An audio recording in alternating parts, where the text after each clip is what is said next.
దేవుడికి వందనాలు చెల్లిస్తున్నాను. కూడి ఉన్న మీ అందరికీ కూడా నా ప్రత్యేకమైన వందనాలు. ప్రార్థన చేసుకుందాం. మహాపరిశుద్ధుడ, మహోన్నతుడ, సర్వాధికారి, మీకే స్తుతులు స్తోత్రములు తండ్రి. నిన్న నేడు నిరంతరము ఏకరీతిగా ఉన్న దేవా, మీకే స్తుతులు తండ్రి. ప్రభువా ఈరోజు తండ్రి ప్రభువా నన్ను ఇక్కడ నిలబెట్టినందుకు మీకే స్తోత్రములు. నన్ను మొదటి రాజుల గ్రంథము 3వ అధ్యాయము 5వ వచనము.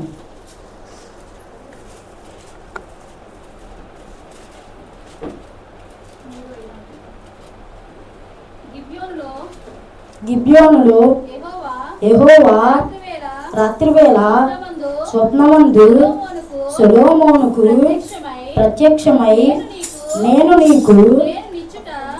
నిచ్చుట నీకిష్టమో నన్ను నడుగమని దేవుడు అతనితో సెలవీయగా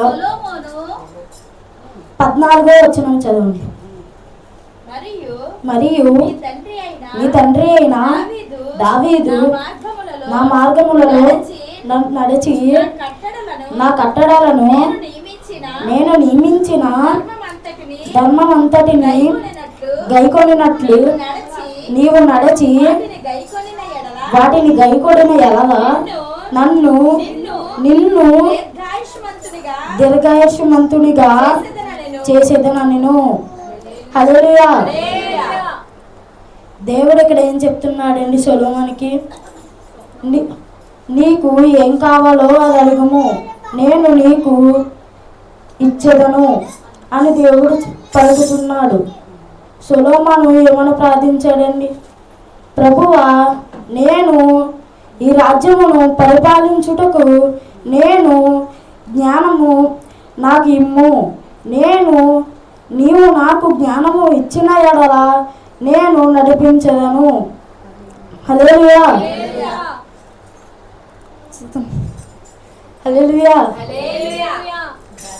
ఒకరోజు ఒక రాజు ఉంటాడండి. ఆ రాజుకి సేనాపతులు ఉంటారు. ఆ సేనాపతులు ఆ రాజును ఎప్పుడూ విడిచిపెట్టలేదు. ఆ రాజుతోనే ఎప్పుడు ఎన్ని సమయాలైనా, ఎన్ని సంవత్సరాలైనా, ఎన్ని భాగాలైనా ఆ రాజుతోనే ఉన్నాడు. అప్పుడు ఆ రాజు ఏమనుకున్నాడంటే, వీళ్ళు నాతోనే ఎన్ని శ్రమలు, ఎన్ని బాధలైనా పడ్డారు కదా, నేను వీళ్ళకు ఏమన్నా బహుమతులు ఇవ్వాలి అనుకుని రాజు బహుమతులు ఇస్తాడు.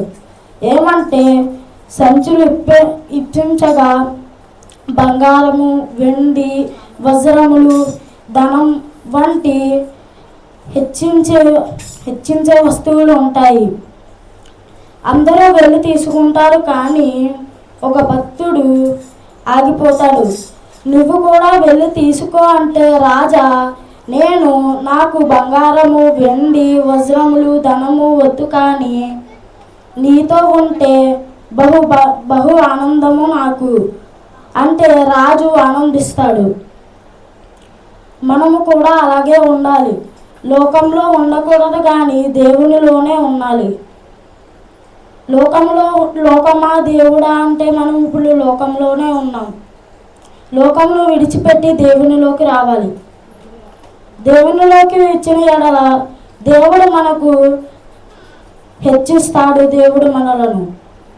అందుకని లోకమును విడిచి దేవుడిలోకి రమ్మని ఆయన చెప్పుచున్నాడు.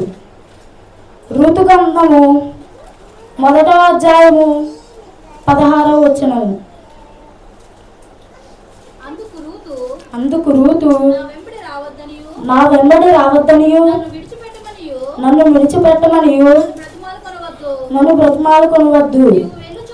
నీవు వెళ్ళు చోటకే నేను వచ్చేదను, నీవు నివసించిన చోటనే నేను నివసించదను. నీ జనమే నా జనము, నీ దేవుడే నా దేవుడు. చాలండి. అక్కడ రూతు ఏమంటుందండి? నీ జనమే నా జనము, నీ దేవుడే నా దేవుడు. నీవు నమ్మిన దేవుణ్ణే నేను నమ్ముతాను